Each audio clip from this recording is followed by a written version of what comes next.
छ एक दिन सधैँ बाँचिरहनेको छ मर्नु छ एक दिन सधैँ बाँचिरहनेको छ कोही गरिब हुन सक्छन् कोही धनी हुन सक्छन् गरिब भन्दैमा रुनु पर्दैन धनी हो भन्दैमा धेरै खुसी हुनु पर्दैन थाहा होला नि त मम्मीको बारेमा अर्कोसँग पहिलो जान्दा त्यति मात्रै थाहा छ मम्मीले छोडेर जानु भएपछि मै कोरी बाटी गरिदेऊ कि रेशमी चुल्ठो ओढेर घुम्टो रेशमी चुल्ठो बिनाको धन ठुलो कि धन बिनाको मन बिनाको धन ठुलो कि धन बिनाको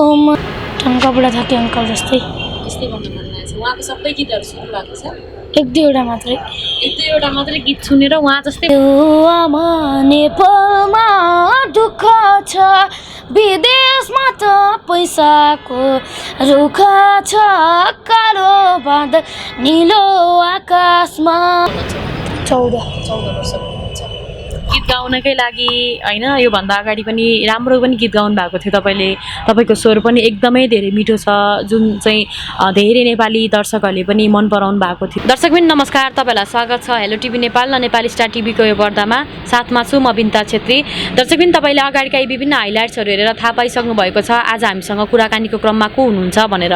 दर्शक पनि आज भन्दा 1 वर्ष अगाडि एकदमै भाइरल भएको गीत थियो मर्नु छ एक दिन सधैँ बाँचिरहने को छ र भन्ने। यो गीत गाउने एकजना भाइ हुनुहुन्थ्यो रविन्द्र बादी भने, जसलाई चाहिँ तपाईले एकदमै धेरै माया एकदमै धेरै साथ सपोर्ट पनि गर्दै आउनु भएको थियो। तर आज यिनै भाइ चाहिँ काठमाडौँमा अल्पत्र अवस्थामा परेका छन्। उनको यति बेला चाहिँ सहारा कोही पनि छैन। हुन त उनको आजभन्दा अगाडिका विगतका कुराहरूलाई पनि धेरै दर्शकबिनहरूले चाहिँ थाहा पाइसक्नु भएको छ। तर भाइ सुर्खेतदेखि भागेर फेरि पनि काठमाडौँ आउनु भएको छ। गीत गाउने ठुलो सपना भएर चाहिँ भागेर फेरि पनि काठमाडौँ आएर म गायकै बन्छु म राम्रोसँग पढ्छु भनेर चाहिँ आउनु भएको छ। यति बेला चाहिँ उहाँहरू अल्पत्र अवस्थामा पनि पर्नु भएको छ। कहिले आउनु भएको थियो, किन आउनु भएको थियो, सम्पूर्ण विषयमा रहेर कुराकानी गर्नेछौँ। भिडियो सुरुदेखि अन्तिमसम्म हेरिदिनु होला र यो भिडियो मन परेमा र भाइलाई सहयोग गर्न चाहेमा चाहिँ तलको कमेन्ट बक्समा कमेन्ट पनि गर्न नबिर्सनु होला भन्दै यति बेला चाहिँ म रविन्द्र बादीलाई स्वागत गर्न चाहन्छु। स्वागत छ भाइ। नमस्कार। तपाईको नाम त मैले भनिसकेँ रविन्द्र बादी भनेर। कति वर्ष पुग्नुभयो? 12 वर्ष पुग्नुभयो। कहिले आउनु भएको काठमाडौँ? 6 दिन भयो। 6 दिन भयो। केको लागि आउनु भएको थियो? गीत गाउनको लागि। गीत गाउनको लागि। तपाईँ फेरि सुर्खेतदेखि भागेर आउनु भएको? गीत गाउन र पढ्नको लागि। गीत गाउन र पढ्नको लागि। तपाईँ त अनि पोखराको होस्टेलमा बसिराख्नु भएको थियो होइन? किन आउनु भएको? त्यहाँ पोखरादेखि यस्तो नराम्रो काम दाइले पोखरामा चाहिँ के भएको भने थोरै भनिदिनुहोस् न। त्यहाँ दाइले अनि हामीलाई आफूले लगाएको कट्टे सुन्न पठाउनुहुन्थ्यो, त्यही भएर अनि आफ्नो लुगा फेर्न पठाउनुहुन्थ्यो, अनि त्यस्तै गर्नुहुन्थ्यो। त्यही भएर चाहिँ तपाईँहरू भाग्नुभयो। किन अनि त्यस्तो गराउनु भएको चाहिँ? त्यस्तो गराएन भने चाहिँ केही पिट्छु मार्छु भनेर धम्की दिनुहुन्थ्यो? त्यस्तो नगरेपछि अनि पाइपको लट्ठीले पिट्नुहुन्थ्यो। पाइपको लट्ठीले पिट्नुहुन्थ्यो, त्यही भएर चाहिँ तपाईँहरू भाग्नुभयो। त्यो दाइको नाम थाहा छ? थाहा छैन, के कोइरेला हो थाहा छैन। त्यसपछि तपाईँहरू भागेर सुर्खेत जानुभयो? सुर्खेतमा गएर कति दिन बस्नुभयो? त्यहाँ साझा घरमा बस्थेँ, अनि साझा घरदेखि यहाँ आएको। साझा घरदेखि यहाँ आएको। कति पैसा थियो त्यति बेला? थिएन कति, 1 रुपियाँ पनि थिएन। त्यसै पैसै बिना नै काठमाडौँ आउनुभयो? गाडीमा गीत गाउँदै आयौँ अनि ड्राइभरले ल्याइदिनु भएको थियो। अनि सुर्खेतदेखि अनि नेपालगञ्ज कोलपुरमा थियौँ। अनि त्यहाँ कोलपुरको एउटा दाइले रेशम डाङ्गी लिएर अनि निबु अनि दाइले अनि आफ्नै काउन्टरबाट 2टा फ्री टिकट बनाएर पठाउनु भएको। अनि मोबाइल र सिम पनि किनिदिनु भयो। अनि फोन गर्नु अनि कन्ट्याक्ट गरिराख्नु भन्नुहुन्थ्यो, भन्नुभएको थियो। त्यही उहाँले पठाउनु भयो। उहाँले चाहिँ पठाउनु भएको, त्यही भएर चाहिँ अहिले काठमाडौँमा फेरि हालेर। तपाईँले 1 वर्ष अगाडि गीत गाउनु भएको थियो, याद छ? एकचोटि फेरि गाइदिनुहोस्। मर्नु छ एक दिन सधैँ बाँचिरहनेको छ मर्नु छ एक दिन सधैँ बाँचिरहनेको छ कोही गरिब हुन सक्छन् कोही धनी हुन सक्छन् गरिब भन्दैमा रुनु पर्दैन धनी हो भन्दैमा धेरै खुसी हुनु पर्दैन मर्नु छ एक दिन सधैँ बाँचिरहनेको छ। आजभन्दा 1 वर्ष अगाडि गाउनु भएको थियो, एकदमै धेरै भाइरल पनि भएको थियो है। के सम्झना छ यो गीत गाउँदाखेरिको? केही त्यस्तो छैन? साथीहरूसँग अनि आयो दाइले गीत रेकर्ड गराइदिनु भएको थियो। कसरी भेट्नु भएको थियो त तपाईँले मिडियालाई चाहिँ? हामी त्यही दैलेखको रोडमै गीत गाउँथ्यौँ अनि एउटा अङ्कलले चाहिँ युट्युब भिडियो गरेर युट्युबमा हालिदिनु भएको रहेछ अनि सम्राट चौलाकै दाइ भन्ने अनि त्यही हेरेर हामीलाई लिन जानुभएको थियो दैलेख अनि दैलेखदेखि ल्याएर गीत रेकर्ड गराइदिनु भयो। त्यसपछि चाहिँ तपाईँलाई फेरि दैलेखकै छोडिदिनु भयो? अनि त्यसपछि पोखरा हालिदिनु भयो। पोखरा उहाँले कति वर्ष बस्नुभएको थियो? त्यही अघि भन्यो त त्यो के 1 वर्ष बसेको। 1 वर्ष जति बस्नुभयो, पढ्नु पनि भयो। कति वर्ष हुनुभयो तपाईँ? 12 वर्ष हुनुभयो। घरमा चाहिँ को हुनुहुन्छ? कोही हुनुहुन्न। कोही नि हुनुहुन्न। मम्मी बाबा? बाबा बितिसक्नुभयो। मम्मी त? मम्मी अर्कोसँग जानु। बाबा कति वर्षमा बित्नु भएको याद छ तपाईँलाई? म सानो 7 वर्षको हुँदाखेरि बित्नु भयो। याद छ त्यस्तो केही कुराहरू? तपाईँ भनेपछि जेठो सन्तान हुनुहुन्छ, कतिजना छन् अरू चाहिँ? अरू 2टा भाइ एउटा बहिनी। 2टा भाइ एउटा बहिनी छन्। को पढाइराख्नु भएको छ उहाँहरूको चाहिँ? त्यही सुर्खेत अनाथालय साझा घर भन्ने ठाउँ। साझा घर भन्ने ठाउँमा भेट्नु भएको थियो तपाईँले पोखराबाट सुर्खेत जाँदाखेरि भाइ बहिनीलाई? पोखरादेखि दैलेख गएँ, दैलेखदेखि अनि त्यहाँ मम्मीले त्यही सुर्खेतको उसमा सेवा गर्नुहुन्थ्यो साझा घरमा अनि त्यसपछि मम्मीले मलाई त्यहाँ राख्नुभयो अनि मम्मी त्यहाँदेखि जानुभयो अनि भाइहरू चाहिँ त्यही थिए अनि म यता आएको। मम्मीहरूलाई भनेपछि मम्मीलाई अहिले भेट्नुहुन्छ तपाईँले कहिलेकाहीँ? भेट्नु भएको छैन। जब मम्मीले तपाईँहरूलाई छोडेर जानुभयो त्यो बेलादेखि भेट्नु नै भएको छैन, अहिलेसम्म देखेको पनि छैन? कसैले भन्दैनन् मम्मीको बारेमा? केही भन्दैनन्? कहाँ हुनुहुन्छ, कस्तो हुनुहुन्छ, केही पनि थाहा छैन? मम्मीको फोटो हेर्नु भएको छ? छैन, मोबाइल छैन। मम्मीको मोबाइलै छैन। कहीँ जानु भएको होला यस्तो केही त थाहा होला नि त मम्मीको बारेमा? अर्कोसँग पहिलो जानुभयो, त्यति मात्रै थाहा छ। मम्मीले छोडेर जानु भएपछि अनि कसले पाल्नुभयो त तपाईँहरूलाई? त्यही सुर्खेतको अनाथालयमा बस्थेँ अनि त्यहीँ बसेको थिएँ अनि त्यहीँबाट यहाँ आएर अनि यहाँ गोदावरी गेस्ट हाउसमा बसेको। अहिले चाहिँ यहीँ बसिराख्नु भएको छ। के छ गीत गाउनेकै लागि फेरि सुर्खेतदेखि काठमाडौँ आउनु भएको हो? गीत र पढ्नको लागि। पढ्नको लागि कसले पढाउँछु भन्नुभएको छ? टङ्क बुढा थके अङ्कलले अनि होस्टेल हालिदिने भन्नुभएको छ। के बन्ने त? त्यही गायकै बन्ने पढ्ने नै भनेर आउनु भएको कि अथवा अन्य अरू कुनै काम पनि थियो कि के थियो त तपाईँहरूको? नत्र त यसरी होस्टेलमा बसेको मान्छे हुन त होस्टेलले पनि अलिकति अभद्र व्यवहार पनि तपाईँहरूलाई गरेको रहेछ, त्यही भएर पनि तपाईँहरू आउनुभयो होला सायद, मलाई जहाँसम्म लाग्छ होइन। तर यति सानो उमेरको हुनुहुन्छ, भर्खरै 12 वर्षको मात्रै हुनुहुन्छ, यसरी घरिको काठमाडौँ घरिको पोखरा गइराख्दाखेरि त पढाइ त बिग्रिला नि? अब जाने नि यहीँ बस्ने हो। यहीँ बसिराख्ने सधैँभरि? यहाँ गोदावरी गेस्ट हाउसमा बस्नु भएको 6-7 दिन जति भयो होइन तपाईँहरू? के भन्नुभएको छ यहाँको अङ्कलले चाहिँ? अब बस्ने अनि पछि टङ्क बुढा थके अङ्कलले होस्टेलको व्यवस्था गरिदिनुहुन्छ, त्यति बेलासम्म बस्ने भन्नुभएको छ। कहिलेसम्म व्यवस्था हुन्छ अनि भन्नुभएको छ? खोइ थाहा छैन। थाहा छैन। अरू कोही आउनु भएको थियो तपाईँसँग? कस्तो मिडियाहरू? होइन, साथी कोही आउनु? साथी विशाल आएको थियो। उहाँ चाहिँ के गर्नुहुन्छ? केही छैन, एड गर्छ अनि त्यही ट्याटु हान्नु आउँछ। त्यति गर्छ। कति वर्षको हुनुहुन्छ? 14 वर्षको हुनुहुन्छ। गीत गाउनकै लागि होइन, योभन्दा अगाडि पनि राम्रो पनि गीत गाउनु भएको थियो तपाईँले, तपाईँको स्वर पनि एकदमै धेरै मिठो छ, जुन चाहिँ धेरै नेपाली दर्शकहरूले पनि मन पराउनु भएको थियो होइन, र मिडियाहरूले पनि धेरैले पछ्याउनु भएको थियो। तर पछिल्लो समयमा आएर चाहिँ न मिडियाहरूले तपाईँलाई खोजे, कहाँ छन्, के छन्, कस्तो अवस्थामा छन्, कसैले केही वास्ता नगर्दाखेरि चित्त दुख्यो कि केही भन्न मन छ? जुन दाइले चाहिँ तपाईँलाई लिइरहनु भएको थियो सुर्खेतदेखि यहाँसम्म, उहाँलाई केही भन्नु छैन? किन केही भन्न मन छैन? पहिला अब त्यति सहयोग गरिदिनु भएको थियो, अब अहिले वास्ता गर्नु। अनि त्यसपछि चाहिँ अब तपाईँले भन्नुभएको छ है मम्मी पनि हुनुहुन्न, मम्मीले छाडेर जानुभयो, बाबाले पनि हामीलाई संसारबाटै छाडेर जानुभयो, अब हामी अलपत्र पर्यौँ भनेर तपाईँहरू अनाथ आश्रममा पनि बस्नु भएको रहेछ। मम्मीले चाहिँ तपाईँहरू कति वर्षको हुँदा छोडेर जानुभयो? भर्खर यो 12 वर्षको हुँदाखेरि। 12 वर्षको हुँदा छोडेर जानुभएको। केही भन्नुभएको थियो मम्मीले छोडेर जाने बेलामा? जाँदाखेरि देखेको थिएन हामीलाई केही नभनेर केही पनि नभनिकन जानुभएको।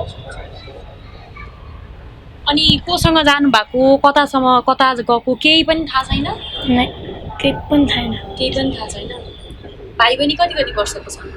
भाइ बहिनी एउटा भाइ 6, एउटा 7 अनि एउटा बहिनी 11 वर्षको छ। कतिमा पढ्छ? तिनीहरू एउटा सानो भाइ चाहिँ नर्सरी अनि अर्को युकेजी अनि बहिनी चाहिँ 3 क्लासमा। त्यतिमै पढ्छ। बहिनीहरूले भाइहरूले कहिलेकाहीँ मम्मीसँगै जाने, मम्मीकै याद आयो भनेर त्यस्तो भन्छन् कि भन्दैनन्? किन? त्यहीँ बसेका छन् अनि त्यहाँको अङ्कलहरूले अब आफ्नै छोराहरू नि यस्तै छोराछोरी जस्तो बनाएर राख्नु भएको छ। त्यही भएर धेरै माया पनि गर्नुहुन्छ क्या। अहिले पहिला हामीहरूलाई पनि त्यस्तै गर्नुहुन्थ्यो। त्यही बस्छन्। तपाईँलाई चाहिँ मम्मीको याद आउँछ कि आउँदैन? पहिला आउँथ्यो, आजकल आउँदैन। किनभने छोडेर जानुभएको? केही भन्न मन लागेको छ मम्मीलाई? मम्मीलाई चाहिँ फर्केर आउनु होला। त्यही भन्नुहुन्छ। यदि मम्मीले यो भिडियो तपाईँहरूको हेरेर बसिराख्नु भएको रहेछ भने उहाँहरूलाई के भन्न चाहनुहुन्छ मम्मीलाई चाहिँ? फर्केर आउनु होला। त्यही भन्नुहुन्छ। अरू त्यो बाहेक अरू केही भन्नु मन छैन?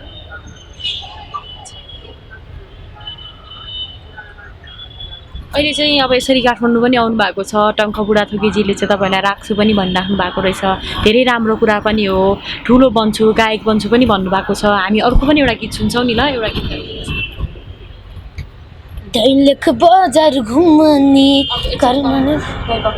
बुट्टे सारी सपक पारी पछौरी मलमलको फुल बुट्टे सारी सपक पारी पछौरी मलमलको कौसीमा बसे तिमीले हेर्दा मन मेरो हलचल भयो।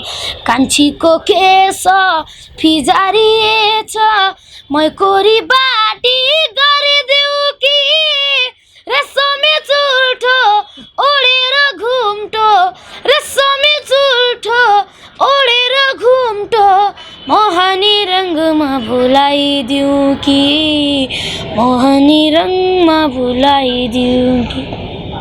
कति मिठोसँग गाउनुभयो। सुन्नुहुन्छ यस्तो गीतहरू पनि? धेरै सुन्नुहुन्छ। कस्तो खालको गीतहरू चाहिँ गाउन मन लाग्छ? आधुनिक मात्रै गीत गाउन मन लाग्छ। मम्मीले छोडेर गइसकेपछि चाहिँ अब मम्मीको याद पनि आउँछ, मम्मीलाई फर्केर आउनु पनि भन्नुहुन्छ। तपाईँले अघि पनि त्यही भन्नुभएको थियो। तपाईँको मम्मीलाई म पनि भन्न चाहन्छु, तपाईँले यदि छोराको भिडियो हेरेर बसिराख्नु भएको रहेछ भने फेरि छोराहरूकै जीवनमा फर्केर आइदिनुहोस्, यसरी छोडेर नजानुहोस् पनि भन्न चाहन्छु। मम्मीलाई सम्झेर कुनै एउटा गीत गाउन मन लागेछ? भन्थ्यो आमा नेपालमा दुःख छ, विदेशमा त पैसाको रुख छ। कालो बादल निलो आकाशमा, कालो बादल निलो आकाशमा गयो आमा चढेर जहाजमा फर्क्यौ बाकासमा। मम्मीलाई सम्झेर तपाईँले गीत पनि गाउनु भएको छ। बाबाले सानैमै छोडेर पनि जानुभएको छ होइन। अहिले यसरी गीत गाउँछु, ठुलो गायक बन्छु भनेर पनि सपना बोकेर काठमाडौँ आउनु भएको छ। तपाईँलाई चाहिँ अब को जस्तो बन्न मन लागेको छ? टङ्क बुढाथोकी अङ्कल जस्तै बन्न मन लागेको छ। उहाँको सबै गीतहरू सुन्नु भएको छ? 1-2 मात्रै। 1-2 मात्रै गीत सुनेर उहाँ जस्तै बन्न मन लाग्यो? किन उहाँले सहयोग गर्नुभएको भएर? पहिल्यैदेखि त्यो उहाँ जस्तै बन्न मन थियो। हजुर, सानैदेखि उहाँ जस्तै बन्न मन थियो। उहाँलाई भेट्ने बित्तिकै कस्तो लाग्यो त तपाईँलाई चाहिँ? एकदम रमाइलो लाग्यो। के भन्नुभयो उहाँले? अब गीत बनाइदिन्छु अनि होस्टेलमा पनि राखिदिन्छु भन्नुभएको छ। त्योभन्दा अरू केही भन्नुभयो? के भन्नुभएको केही भन्नुभएको छैन। जे होस् तपाईँहरूलाई पढाइदिन्छु म, एउटा गीत रेकर्ड गराइदिन्छु भनेर चाहिँ तपाईँहरूलाई आश्वासन दिनुभएको छ हो? अच्छा, टङ्कको म ठुलो फ्यान हो, टङ्क बुढाथोकीको भनेर पनि तपाईँले भन्नुभएको छ। उहाँको एउटा गीत गाइदिनुहोस् न।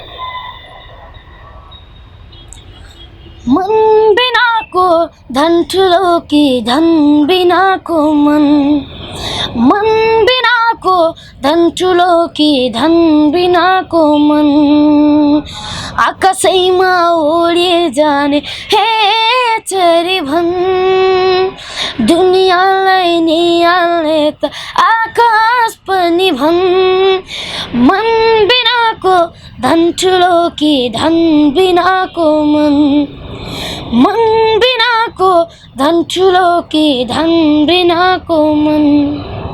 कति राम्रोसँग गाउनुभयो। ओके, अब चाहिँ हामी कुराकानीको अन्तिममा पनि छौँ। तपाईँहरू अहिले काठमाडौँमा हुनुहुन्छ, अहिले गोदावरी गेस्ट हाउसले तपाईँलाई पनि राखिराखेको छ। योभन्दा अन्त गएर बस्ने तपाईँहरूको पनि कुनै ठाउँ पनि छैन है। र मलाई फेरि एउटा कुरा सोध्न मन लागिहाल्यो, यो गोदावरी गेस्ट हाउसको दाइले चाहिँ कसरी तपाईँलाई भेट्नुभयो? सुरु काठमाडौँ आएको दिन हामीहरू यहाँ अगाडि गीत गाउँदै थियौँ, दुईजना अङ्कलको अगाडि गीत गाउँदै थियौँ। अनि उहाँले चाहिँ भेटाएर अनि कहाँ हो तिम्रो घर यस्तो सोध्नुभयो। अनि हाम्रो कहीँ छैन घर, अनि हामीलाई आजको बस्ने केही छैन भन्यौँ। अनि उहाँलाई सबै आफ्नो भन्यौँ, अनि उहाँले आफ्नो होटलमा बस्नुभएको। त्यसरी बसाउनु भएको छ। अहिले चाहिँ भनेपछि टङ्क बुढाथोकीजीले चाहिँ तपाईँहरूलाई नलग्ने जेलसम्म चाहिँ राख्छु भने भन्नुभएको छ। राख्छु भन्नुभएको छ। हुन्छ ल, अन्तिममा छौँ। धेरै दर्शकबिनहरूले तपाईँको स्वरलाई मन पराएर बसिराख्नु भएको छ, तपाईँको गीतलाई मन पराउनु भएको छ। उहाँहरूलाई के भन्न चाहनुहुन्छ? उहाँहरूलाई चाहिँ धेरै सहयोग र अनि साथ सपोर्ट गर्नुहोला। हामीलाई धेरै माया र अनि यही भन्न चाहन्छु, माया पनि गरिदिनु होला, के भन्न चाहन्छु। हस्, र अन्तिममा म दर्शकबिनहरूलाई के भन्न चाहन्छु भने यदि तपाईँहरूले यो भाइलाई सहयोग गर्न चाहनुहुन्छ भने तलको कमेन्ट बक्समा तपाईँहरूको आफ्नो नाम ठेगाना लेखेर पठाइदिनु होला। किनभने भाइलाई यति बेला तपाईँहरू आम नेपाली जनताहरूको चाहिँ धेरै साथ र सहयोगको खाँचो छ। किनभने भाइलाई अगाडि बढ्नको लागि धेरै हौसला पनि चाहिन्छ, यही भन्न चाहन्छु। र भाइ तपाईँलाई धेरै धेरै धन्यवाद होइन, तपाईँ अहिले काठमाडौँसम्म आउनु भएको छ, यसरी हामीसँग बोल्ने मौका पनि हामीले पाएका छौँ। किनभने भाइ यति सानो उमेरमा आमा बुवा दुवैजना गुमाएर चाहिँ यसरी सङ्घर्ष गर्दै काठमाडौँ आएर म ठुलो गायक बन्छु भन्ने तपाईँले जुन सपना लिनुभएको छ त्यो सपना चाहिँ पुरा होस्, हामी पनि यही भन्छ। थ्याङ्क यू, धन्यवाद।